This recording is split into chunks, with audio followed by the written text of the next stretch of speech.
Yeah. You're so cool.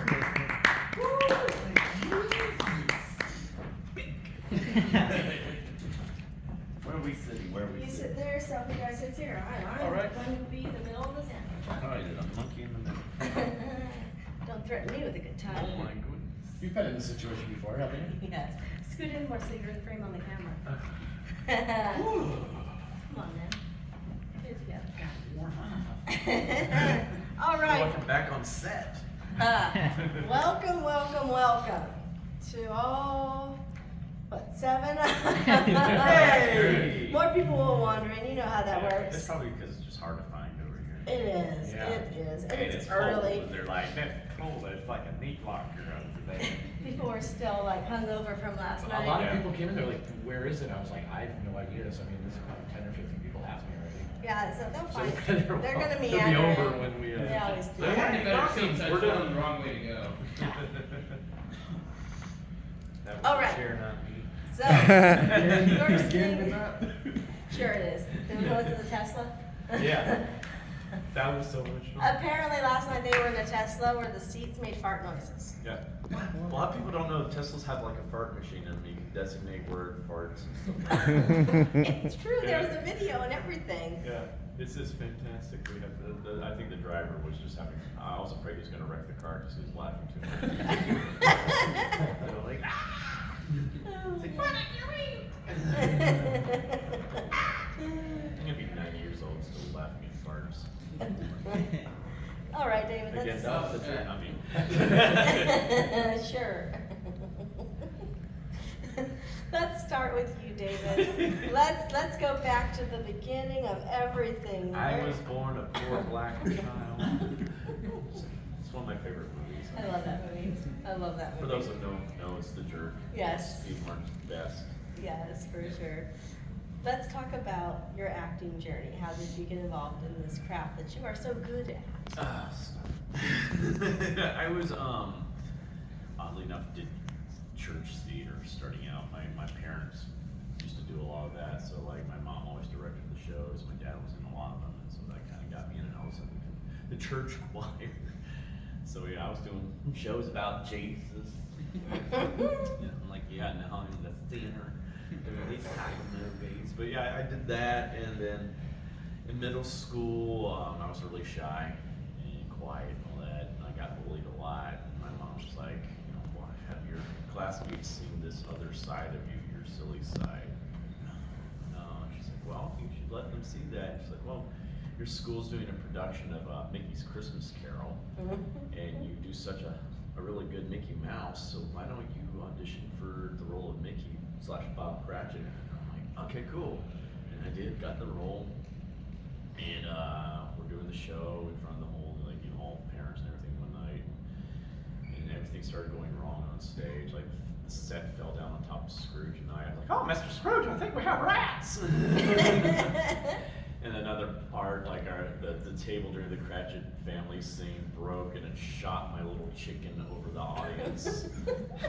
And I'm like, oh, I guess we're having fast food tonight, folks. And I just started improvising, and everybody laughing. I'm like, oh my God, I love this feeling.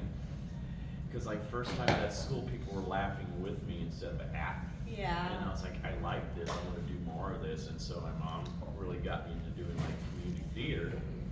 And I did that for years and learned from my betters, I would say. I never had like formal training in acting. I just learned by doing it on stage. And oh, now we have sound. Thanks. So, yeah.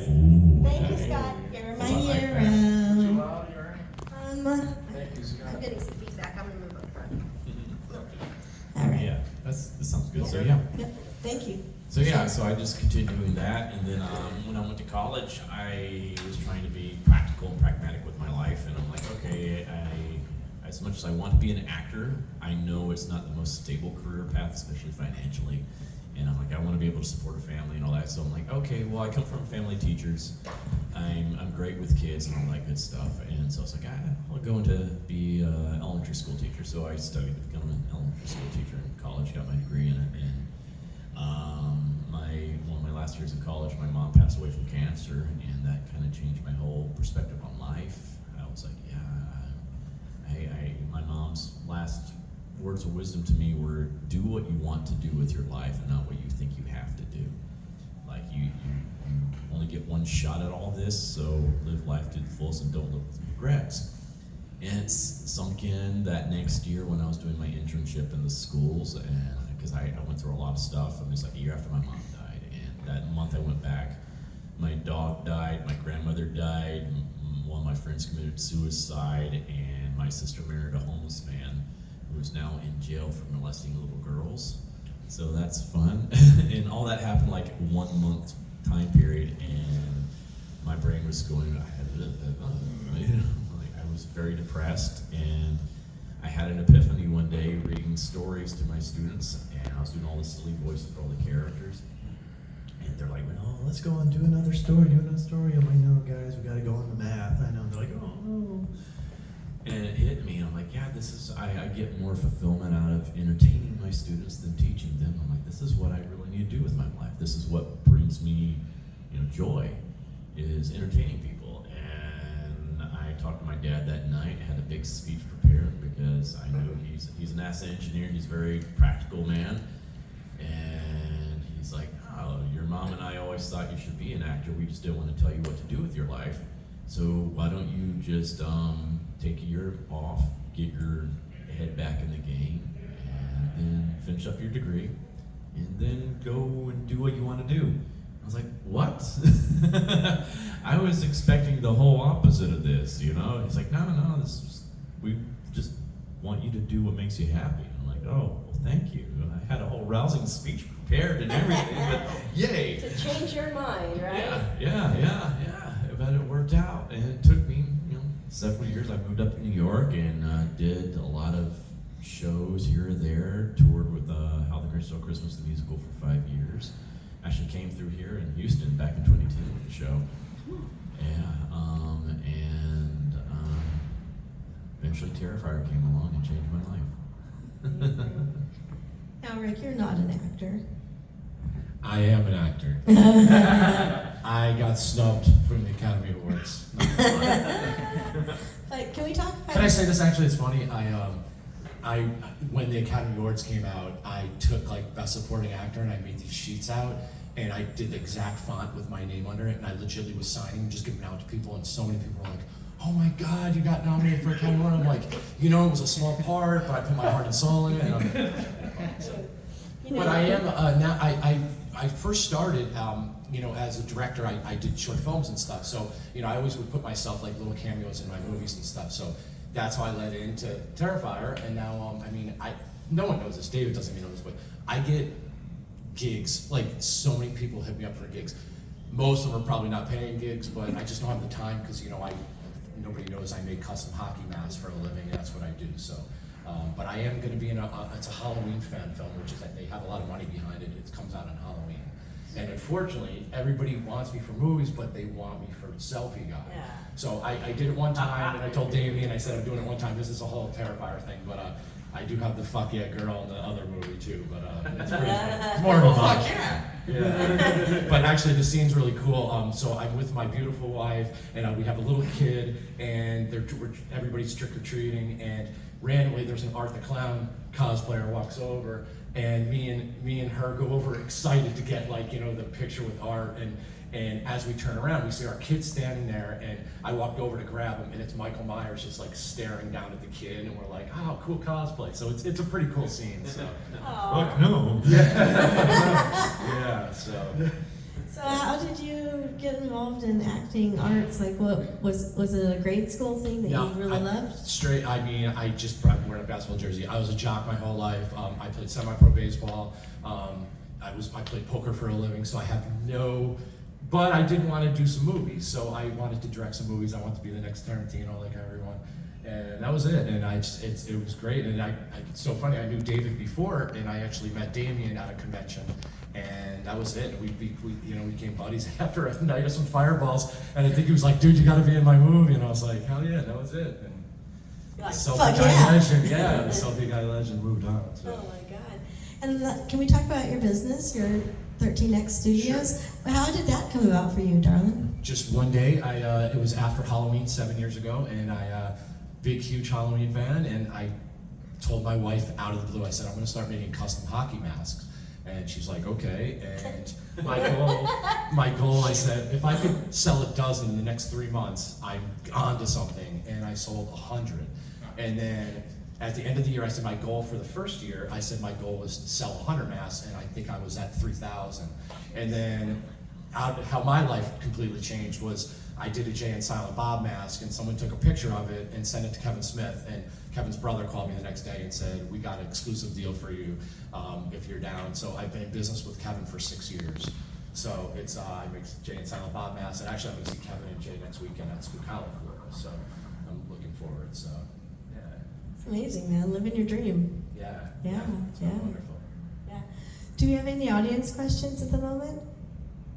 No? Yes?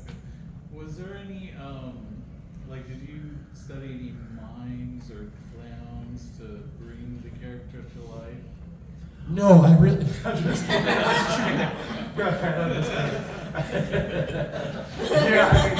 I think I tore my rotator cuff. I'm not joking. I tore my rotator cuff. Everyone's mocking me. I think it's because I do so many selfies. I'm not joking. I can't even put my shirt on in time. That's a sports injury right there. It wasn't. It should have been this arm, you know. But that's a joke. That's a masturbating joke. That's a joke. No, that's just the hairy one. Uh-oh. But no, I was never actually professionally trained in mime or anything. I know that's a rumor that's out there. I'm like, no. I have more respect for myself. No, I'm kidding. Oh, shots fired to the miming community.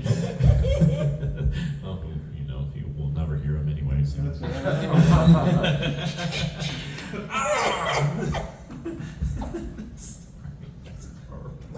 If a tree fell on a mime in a forest, would anybody care? I'm kidding. But no.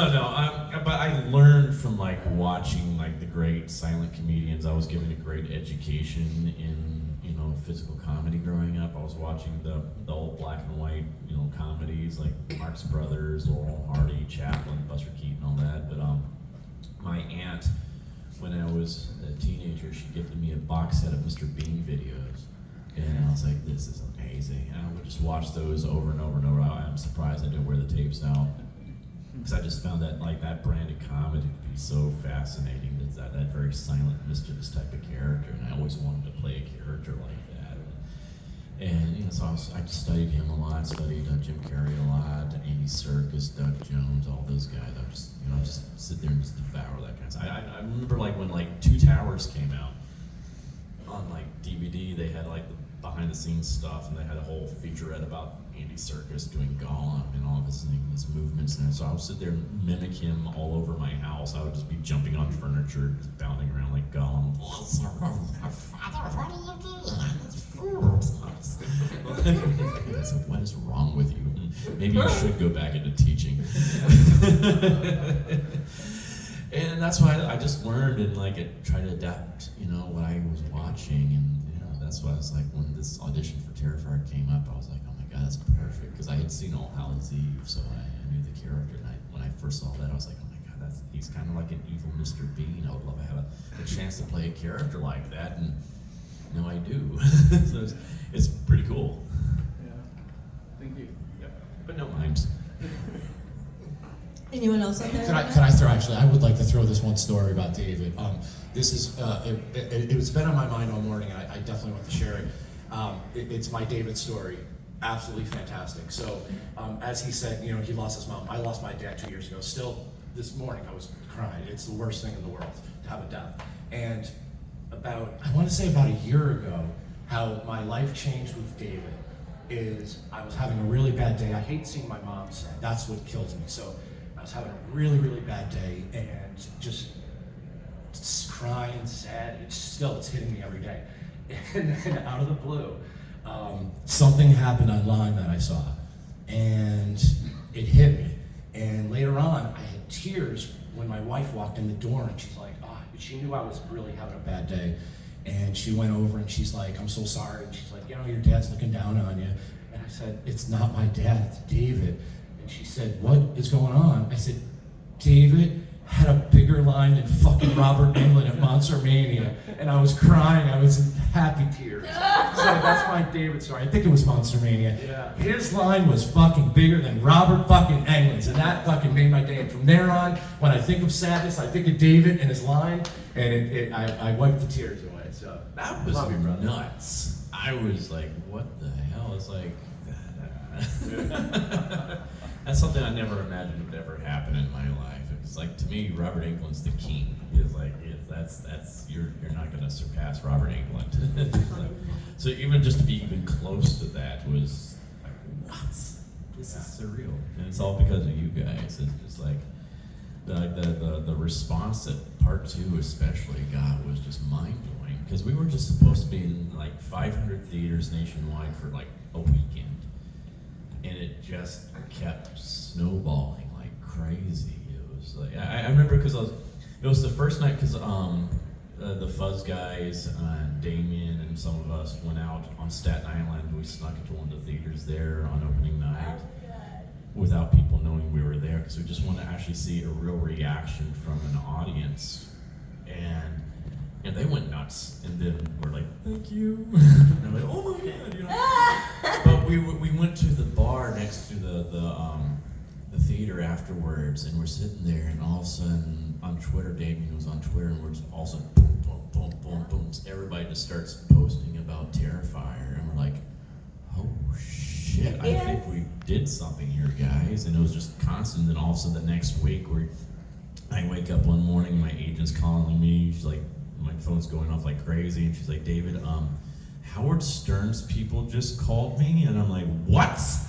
They're like, yeah, they want to know if you can go on John Lieberman's show and stuff like that. He's a huge fan. He wants to interview. And I'm like, whoa, yeah. And then it just, you know, like they were talking about us on like The Talk, you know, like Jerry O'Connell and Rebecca Romaine. Like they were going on and on and on about Terrifier, and it just because of that, it just kept snowballing. Like then Stephen King tweets about us.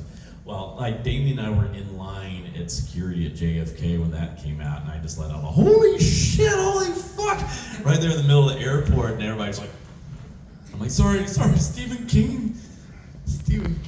I'm like, that's if you get that kind of like respect from the man that created Pennywise, who's like, you know, like that's the king of the clowns right there. We're like, holy crap, that's amazing to get that kind of recognition from him. It's been a crazy ride this past year. I mean, especially for Damien, he's been like going everywhere, meeting with all these like, you know, big Hollywood hotshot directors and producers and everything like that. It's just like, and I mean, all the studios were approaching us for Terrifier 3. And you know, that's the thing that Damien really had to consider a lot, because they're like, you know, offering us money for Terrifier 3. And he's like, yeah, it's really tempting, but they want control. They want control of this. And he's like, they will not allow me to do the type of movie. I just know they will not allow me to do the type of movie I want to do.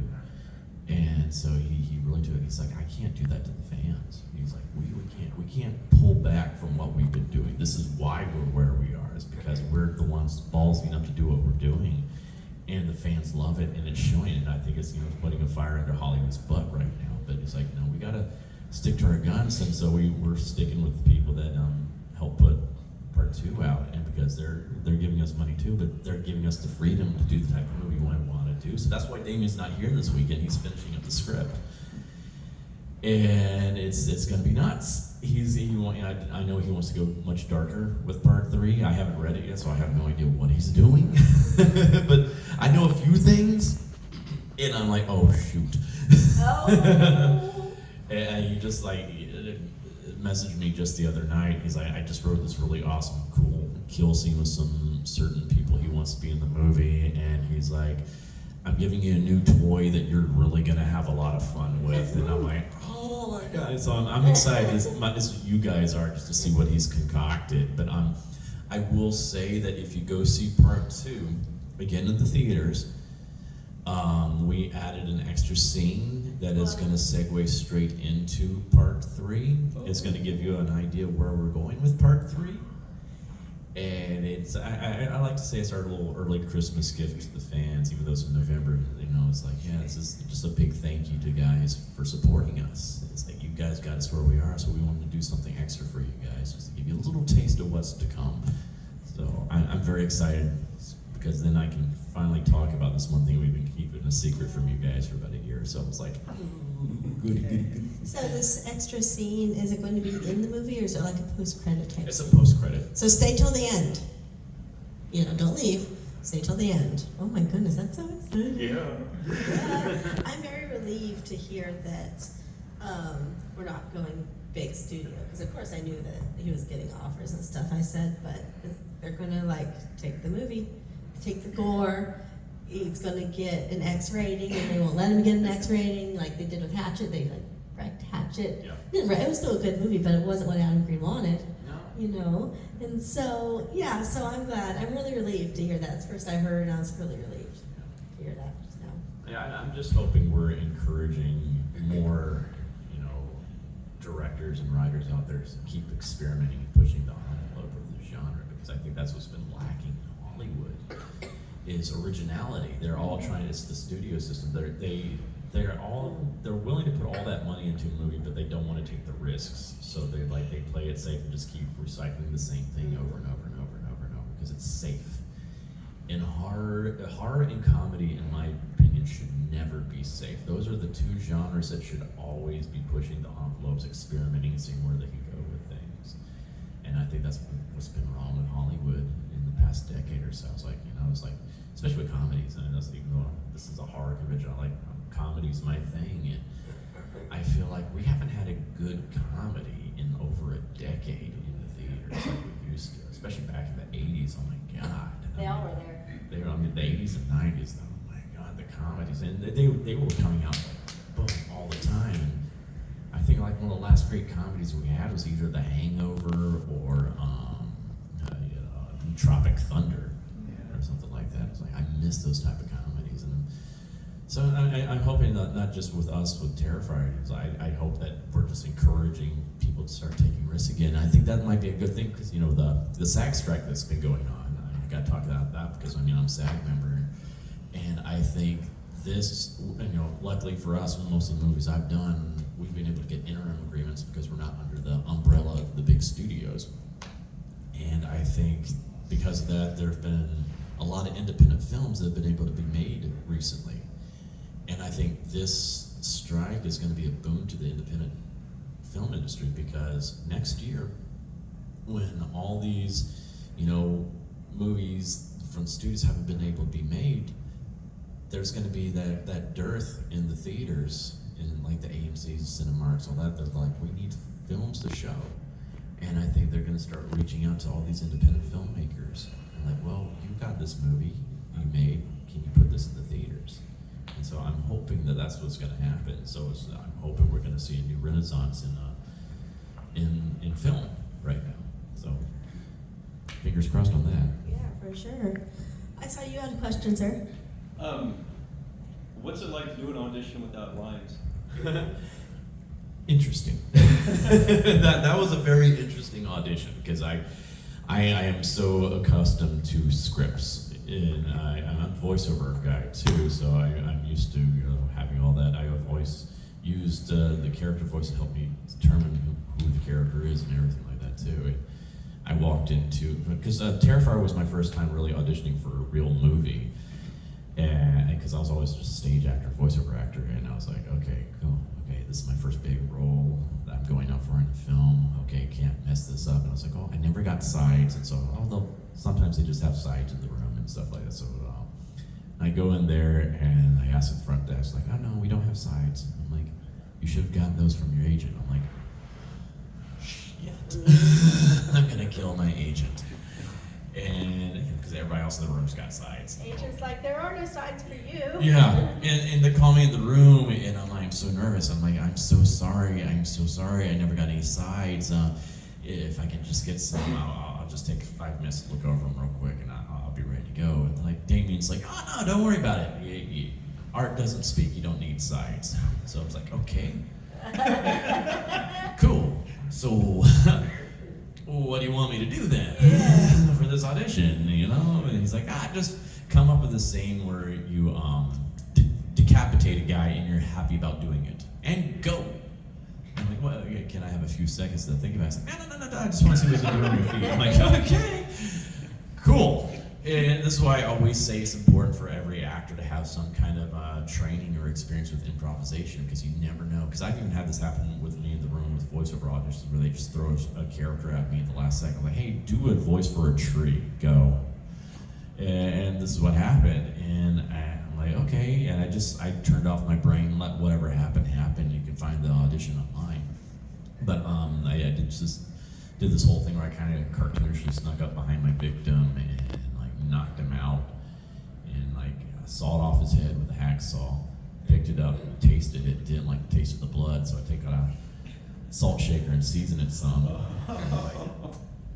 Okay, this is much better. And kind of bathe in the blood and all that, and give it a thumbs up, and skip out my merry way. And at that point, like Damien and our producer Phil have got their heads on the table, laughing their butts off, and they're like, anything else you guys need? And they're like, oh Jesus.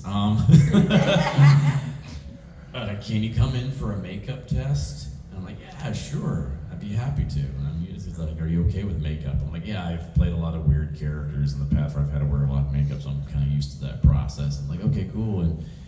And I kind of left there that day thinking, okay, I've got this. And that's a very unusual thing to have happen in this in the film industry. You usually have to go back for multiple auditions. I know Lauren and Elliot had to go back like 4 or 5 times to read with different people, just see how they synced up with everybody. And this was I walked out of that room knowing I had the part basically. But I didn't know officially until like a few months later when they finally brought me in for the makeup test. And I had a kind of a final audition with that. They're like, okay, here's your final audition. This is gonna make us know that you're definitely right for the part. We just ordered pizza. Here comes the pizza guy. Answered the door is Art. A legitimate pizza guy? Yes. And it's the middle of the daytime in Staten Island, and I'm like, okay, this is gonna be fun. And I just open the door and I'm just like, and I just go with the money. And this guy just like, oh hell no. No sir. What the fuck is this? And I'm just like, he just hands me, it's like, okay, what is going on? And I'm just like, and I just slammed the door right in his face. They're like, you got the role. And then I also went outside and just walking around. It was like a house that Phil had out there that he was renovating, and so the neighbors were out there, the kids were playing in the yard, they see me walk outside and they're like, ah! I think the one mom got really pissed off at Phil. Like, what the fuck are you doing? What is this? You're trying to scare my kids? I was like, this is great. I was like, we're on to something. And that's like, I think one of those times where we really knew we were on to something, where the way I looked in just broad daylight in suburbia was enough to really freak people out like that. So I was like, okay, we got something here. So Rick, I would think Yes. now that you are Mr. Famous, you must have a lot of selfie guy haters. Is that true? So, yeah, I didn't know where I wanted to go with this. I kind of told her a story the other day, and I was like, I don't know if I should talk about it, but He didn't tell me the story. He said he had a story. It just I know goes nothing. on. I think it's going to be it's just too rough. But no, it's all good. It's all good. No. Listen, but this is what it's regarding a pre-Terrifier hater about a Kevin Smith mask I made. It's really not. It's very funny, but it's kind of dirty. But I know it's real quick. I mean, does anybody? Everyone here has seen Terrifier, I right? mean, could I say? Sting my butt. Could I say bang? Sorry. Would you rather have me say bang or fuck? Does it matter? Is anybody gonna get offended? Fuck. All right. Yeah. So real quick, I made a Kevin Smith. Wow, that's a sign from God. I made a Kevin Smith mask. Kevin Smith posted online and said like, "Hey, buy the Silent Bob mask." And one of the comments someone wrote, they put, "This is dumb." And I was like, yeah, I'm not gonna respond to that, whatever, it is what it is. So like later that night, after probably 15 tequila shots, I wrote the person a message. And I said, I just am curious, why do you think the Silent Bob mess is dumb? And he wrote right back to me and he said, because it's dumb. And I said, but why is it dumb? And he said, because it's dumb. Oh my and I God. said, well, guess what? And he said, what? We were going back and forth. And I said, well, I fucked your mother. So he wrote back and he said, no, you didn't. And I said, bro, I fucked your mother. So then he wrote back again, he goes, no, you didn't. It went on like this, and I'm reading this out loud, my wife is dying laughing. So I just said, I said, so he comes back at me, he said, dude, you did not fuck my mother. And I said, no, I fucked your mother. And he said, my mother's happily married to my father. And I said, well, when he leaves, I sneak over there and fuck her. So then he came back and he said, no, you don't, no, you didn't, I know you didn't. And I said, dude, I fucked your mother. And this went on for 45 minutes. So finally, I think he gave up and he started putting sad emojis. And I'm like, oh man, this poor guy really thinks I fucked his mother. So I said, I had no idea who he was. I clicked on his page and it was a fucking 10-year-old kid. Oh. So now I'm like, oh no. So I wrote him and I said, hey man, I didn't fuck your mother. And then he wrote back and he said, good, I feel a lot better. And then he put ... and then he said, your mask is still dumb. And I said, well, guess what? I'm lying. I really fucked her mother. So that was my story. But now my other real quick one. Now what I do with hate, I don't have a lot of haters. People mostly like me, but there's this just what I do, and this is the best way, it really gets them. Someone wrote why the selfie guy there, blah, blah, blah, blah. And I write back and I say, yeah, fuck selfie guy, fuck that guy. Yes. So that guy probably got a notification on his phone saying, oh, I want to battle selfie guy. Then he's like, wait a minute, he said fuck himself. So that's how I do it. So anyway, that's my excitement. I love that one. I was going to Fuck use that that. guy. I was going to use that at the Academy Awards speech. I was going to do the fucking mother's, It's like reaching out to the little boy over there. Hey. So now that little kid probably is like, damn, mom, she is cheating on dad. Your Academy Award's dumb. So anyway, that was my excitement. Can I just share one other funny thing? So 1 year ago, I was in Austin for the for the premiere of Terrifier 2. David was at the first one. I went to the second one. So 1 year from, I think, today. And I was telling Damien that, my whole thing, I said I was going to shoot a little documentary called Selfie King, and it was going to, a whole bunch of celebrities were going to be it's Selfie Guy wants to make it in Hollywood. It's on YouTube, it's fantastic. But my other idea that I went, me, Damien, Phil, we were loaded all night. And we started, I said this was my other idea. Instead of doing that, I was going to do a short film. And it was going to be the night of the club at Terrifier. From Terrifier 2, so I'm in my selfie guy gear, Lauren started flipping out when she saw a little pale girl, and then it was gonna be me just coming kind of out of the club, getting an Uber, Halloween night, I'm by myself, and when I got in the Uber, I was gonna say, hey man, I was like, I'm a YouTuber, and the guy says, why do you have your camera on? And I said, the driver, and I said, well, I'm a YouTuber, and he said, oh man, he goes, it's still early, it's Halloween night, you should just drive around with me all night and see some of the crazies. So, and as it turned out, the Uber driver was the crazy one, so there's a whole thing. So I had this whole thing planned out, it would have been pretty badass, but then Damien's like, go with the documentary, I think it'll be pretty cool, so. Anyway, and David's the best. He's in the end of it, and he's like, I can't believe you did a movie and I wasn't in it. Fuck you. It was great. And he steals it. And then Billy Pond did another one. These guys they're crazy. Everyone likes Billy Pond out there. Yep. Yeah. Has anyone seen the Selfie King movie? Anybody on YouTube? watch it? Nobody watch it? Well, you gotta. It's really fun. It's really funny. So just go to YouTube. It's 45 minutes. It's super really fun. cute. It's 45 minutes of him jerking off to himself, really. But So Hey, you guys got to give me props, man. I went in the movie. Damien just said, hey, do you want to be in the movie? I said, yes. Then he said, I want to be in a Halloween scene. No idea what was going on. And then I was like, make the best of it. So I got permission from Kevin Smith to do the movies. And then look where I'm at. I'm sitting with fucking David right now. Gotta give me props, man. I mean, I unfortunately started I opened the floodgates for others, but I will say this thing. This is about David, and everybody knows I want David to do his thing. But one thing I do want to say is that, like, you know, I have my business. That's how I make my money. But I used to charge $10 for autographs, and I said it's kind of my ode to Sid Haig because that's what he charged. And in Atlanta, in Atlanta Days of the Dead, I signed 245 items. And in Indy, I signed 165 items for $10 each. So it was extra money in my pocket. I say it's beer money.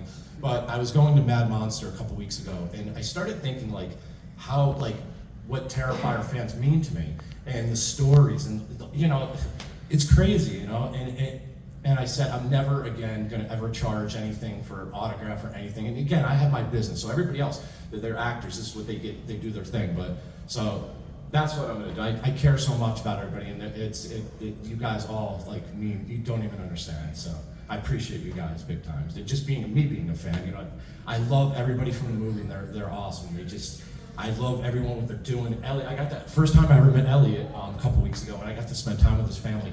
Just beautiful people, and that's, you know, and Lauren was there, and Wesley I met, and, you know, I stay in touch with everybody, and, like, everybody means the world to me, so thank you guys, truly. That was my Academy Award speech. That would have been good. That would have been good. Not the fuck with your mother story. That probably wouldn't have been so good. You're dumb. Your speech would be you go up there and just like, you're dumb. Isn't it funny? I just tell that story and everybody's like, oh, and so many people say this. They're like, this kid is so nice, what a good guy. But then I just did the whole fuck your mother story. So I guess behind the scenes, I'm not that nice. But no, I'm just kidding. So. You're a smart ass. And that's why we love you. You're not nice after 15 tequilas. Yes. Do we have any more audience questions? We saw a few more people wondering. Yeah, Yes. I mean, you kind of answered it with that pizza story, but is there a point during either of the films that you thought, well, we really have something here?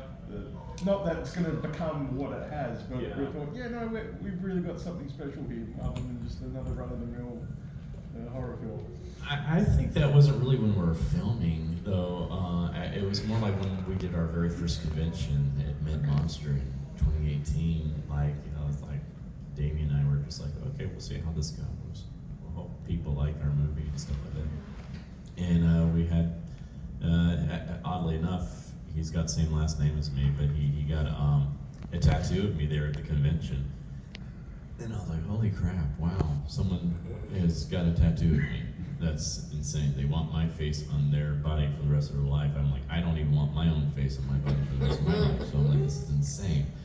And then there was someone that was cosplaying as art at that too. And because I used to cosplay as Joker a lot at conventions. So it's like, I know how that is. And it's like, you don't cosplay characters unless you really love them and stuff like that. I was like, wow, I guess we're onto something. This is interesting. And it just kept snowballing from there. Now, I mean, I remember there was a time where, like, Damien and I would try to document every single tattoo that we saw. We were like, show pictures of every tattoo, and it just got to be like way too many tattoos. And oh my god! And everyone is like completely different from each other too. There's some really creative ones out there too. So that's when I think that really started clicking. It's like, oh, this is actually going to go somewhere. People want merchandise. There was also at that same convention, there was a lot of unlicensed merchandise. I'm like, already? I'm like, this is insane. I was like, this is cool. So yeah. Could I add in that I actually texted Amy the other day and told her this. I swear to you, this. I'm sure you've seen it. 80% of the people here at this convention had a Terrifier shirt on. How many Terrifier shirts were out there? Like, it was insane, and it's great. Pretty cool. Thank you. Yeah. I really Yeah. enjoyed when Terrifier 1 got re-released in theaters recently for that one night. I really enjoyed your little extra tribute to fans at the end, and you had a whole tattoo section of that video. It was cool. It was really neat. That was cool, just re-releasing that, especially the same weekend as Barbenheimer and stuff like that. So, because Damien and I did a guest appearance at one of the theaters in New York City that night, just to welcome people in and thank them. And it was so funny because all of a sudden we saw these people walking into the theater all wearing pink, or like, y'all here to see Terrifier? Oh no, we're here to see Barbie. I'm like, we should have kept our mouth shut and let them just sit there and watch it. Yeah, exactly. But that was a kind of funny thing to see happen. I was like, this is really cool that just seeing that re-released. It did pretty well for a re-release like that. So I was like, was pretty nuts. I'll tell you something. I went to the re-release. I didn't see. I was late to the Terrifier game, y'all. I'm sorry. I was like 4 years late, 3 years late or something, right? I didn't see it until 2018, but like late. So my recommendation to my friend Leanne, because there's a scene. You gotta see Terrifier. So I said, okay, I'm in. And I love the twist at the end. I was like, if you saw that twist coming, you're fucking lying. Anyway, I went to go see it, and I've seen it several times since, obviously. And I went to go see it in the theater, and I picked up on so much more than I did on my DVD or on my streaming device. Like, visually, musically, I heard so many different things. I love orchestrations, and how you guys worked with the music, with the scenes, and I was just, That's all Paul Wiley right there. yeah, I heard so much more, and I got so much more out of it seeing it on the big screen than I ever have, even on a big TV. So if you guys have the opportunity to see part one again in the theater, you got to do it. It was amazing. It's definitely, both films are definitely films that are made for big screen audiences and stuff like this. A group environment. Yeah, that's the type of film you have to see with a big group of people. And that's what I thought was so cool about, 2 being released, is hearing those stories of people puking and passing out and all that. I'm like, this is awesome! Because it was real. That was not us. And people were like, oh, this is probably just, fake publicity, Yeah. just trying to get people. And I was like, we don't have a budget for that. I'm like, no, this is real. And I've had so many people at conventions that's like, yeah, I worked at a theater and someone puked right there at the exit and stuff like that. I'm like, oh my God. Oh no, I'm sorry you had to clean that up. I think it was Steve Barton. He was involved. So Steve's awesome. The people would send me videos of just how audiences would react, and like one of my favorite ones, like we snuck into a different theater in New York one night, and there was a guy just sitting in the row behind me the whole entire movie. He's like, oh my God! Ah! Ah! And I was like, and I was dying the whole time. I had to turn around to him after the movie. I was like, dude, you just made my week. This was your reactions. He's like, you just thought I was just some random guy. And then the behind the scenes stuff started up, and it was me on the screen. He's like, oh shit, you're him. I'm like, yeah, thank you, thank you. Your reactions were exactly what I was wanting this whole entire time. Especially one of my favorite reactions in the whole movie, and I was always waiting for it. Was like the scene with the stab to the pecker. Because you would hear every single guy in that theater just go, oh! I'm just waiting for it to just hear like 3, 2, 1, oh! I'm like, yes! Yes, yes. That's just satisfying. What were the reactions to the alley scene? Oh God, that was a fun one too. Yeah. Because like I remember that guy behind me was like, oh my God, she's still alive! Oh my God, how? Oh my God, he's bringing salt in! He's bringing salt, he's a salty bastard! This guy was hysterical. I was like, he's like, oh my, is that bleach? Oh! Oh! Oh! I was like, this is what I was wanting. This is what I was wanting. And I remember also when we did the screening in Austin for the premiere, Sarah, that plays Barbara in the movie, she had not seen she had not seen the alley kill. And she just, after all that's done with, she just turns to Damien in the middle of the theater and goes, what the hell is wrong with you? And of course the audience just loses their minds on that. It's like, especially when it comes from, Barb, it was just like, this is great. This is just great. I love it. No. I made the theater laugh when I saw the salty scene because unintentionally I was into it as a friend, forgot I was not at home, and when you come in with the bleach, I'm like, oh, that's just rude. Yeah. Everyone, I'm like, oh. Oops. Rude. It was just that was fun. That was like one of those things where Damien and I were just bouncing ideas off each other. I think he wanted me to do bleach or something. I can't remember what else, but I came up with the whole salt idea. I was like, yeah, because I was like, it was also a nod to my audition. Yes. And I was like, oh, this would be kind of fun. You literally pour salt in the wound. And it's an idiom out there. It's like, why don't we actually do that? Yeah. Like, well, let's do that. You're our new Salt Bae.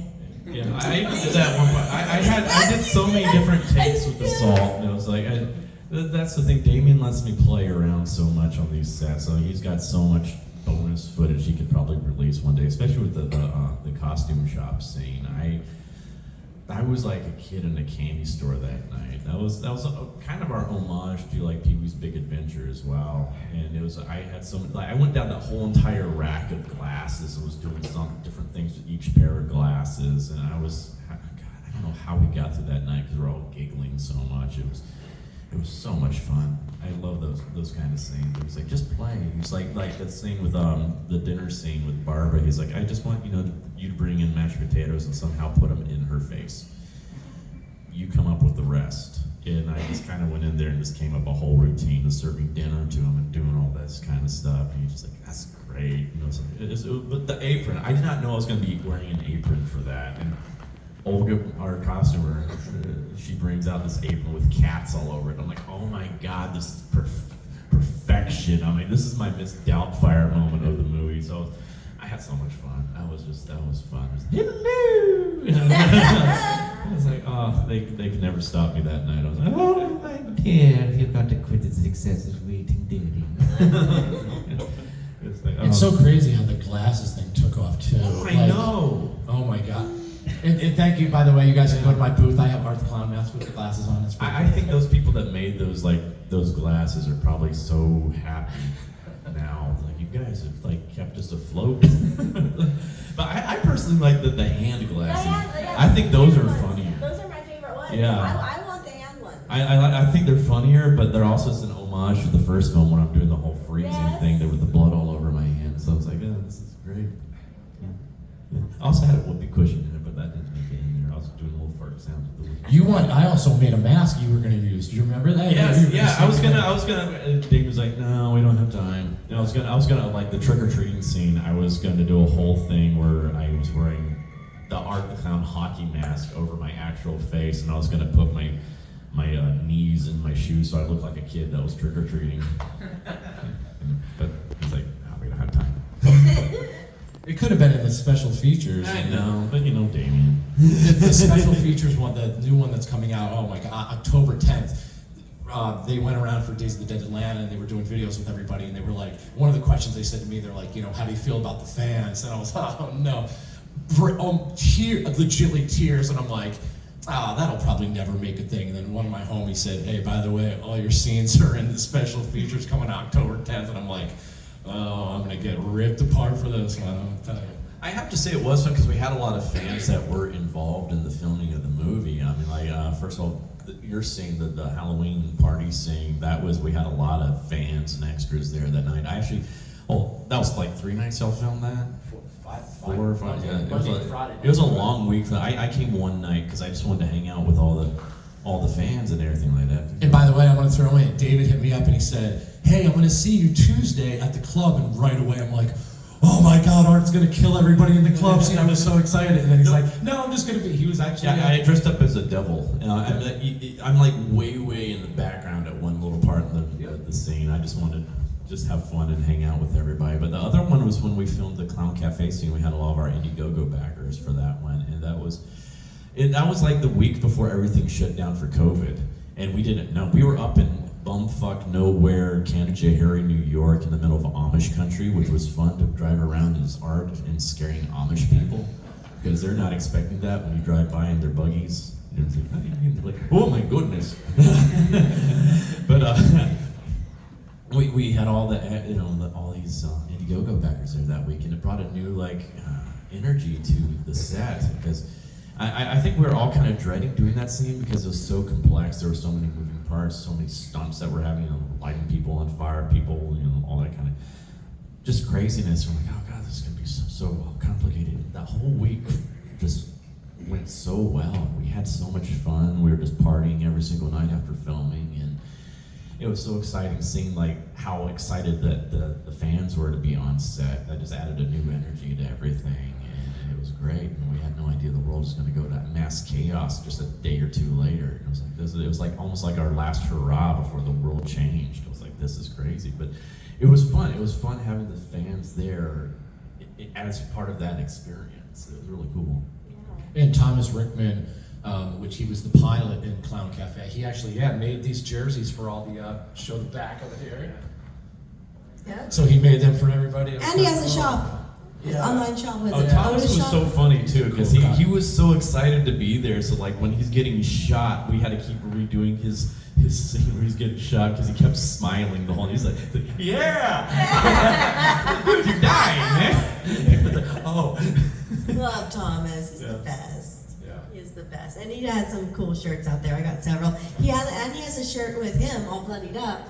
As a pilot, I ordered some shirts from him, like a big order. And he's like, I threw an extra one in for you. And it's him. And I'm like, you know what? I'm wearing it to bed. See what selfie guy did? See what selfie guy The did? pilot's coming out with shirts now. Yeah. I opened the floodgates. I did, but I'm the He's start. gleeful. He's all bloodied and Yeah. stuff. He's like, Yeah. "Ah," like that. It's Yeah. so cute. And I was like, oh, this is so great. And he sent me like an Art Crown like plushy keychain too. I'm like, I got a keychain. Nice. While Bill Philpott's here, I have to tell this is very funny. So when Terrifier came out, I at the time I live in St. Augustine now, but we did like a little premiere in Orlando. It was opening weekend, and I'm not joking. There was 50 seats in the theater, and I said I'm gonna be out there giving out shit. We sold it out in 24 hours, and the best part, and Bill was there. The movie's going on, and I went up before the movie, and I'm just like hyping it up. We gave like autograph stuff to people. We had some stuff from David. People were so excited. I had a video from Damien saying like, "Hell yeah, Orlando! Have fun at the premiere." And no joke, I was so excited for everybody to see my scene. So as it goes on, everyone just screams, yells, and my part was over, and no one even heard my lines. And I stood up and I was like, "You guys didn't hear the fuck yeah, girl!" Like that was the best part. So it was pretty funny though. Well, the fun thing is too, Damien and I joked around. It was like, let's just do this one prank on Rick. Let's not have that one screen and we actually edit out his scene. I would be in the oven. Just for that one screening, just to fuck with him. It's like, no, he'll probably kill himself. And what's funny, David said this before on a podcast. I heard it. You were talking shit, and I'm just kidding. Legitimately, again, I've been in the business for 7 years with my mask, but I got booked at cons before everyone else. other from David and Damien. I was doing cons, and but what it was, I was promoting the word. I was getting it out, and like you said, Kevin Smith knows Terrifier for me, and that got it, and then you guys had that screening. Kevin had a screening of Terrifier, and my mom was in town. It was for the holidays, and I wanted to go so bad, and Kevin even said, "Stay with your mom," and it was like, I wanted to go so bad though, but it was cool that they all got to meet Kevin. So I was in LA, so I had to do it. Oh, that's right. So I was like Right. the giant floating head. That's I right. didn't realize the camera was on me the whole entire time. Because it's like me, Catherine, and Jenna had to do it by Zoom or something like that. So we had because what we could see on there did not show us on the screen above them, and so we had no idea we were on camera. So Catherine and Jenna and I are just like making faces at each other during the whole thing, just like going, "Oh yeah, there goes Damien again about his life story." And then at one point we just get a message like, "Everybody can see you." And I'm like, "Oh shit!" yeah, David was going like this, like falling asleep. And Kevin could talk too, man. That went on for like 2 hours, after. So, but you were for the Grinch for the premiere. Yeah, I was there in LA for the premiere of the Mean One, which is Mean One, coming Mean One. out Mean next One, yeah, week Mean on One. on both streaming and DVD. So excited for my DVD. So excited because I'm about to get my physical media. All right, guys, that's about all the time we have. But I do have one more rapid question for Rick. Yes. Can we get a selfie? Yes. Let's do it. Everybody, come in the back. If you want to be in, come up front. Let's get in. Let's crowd in.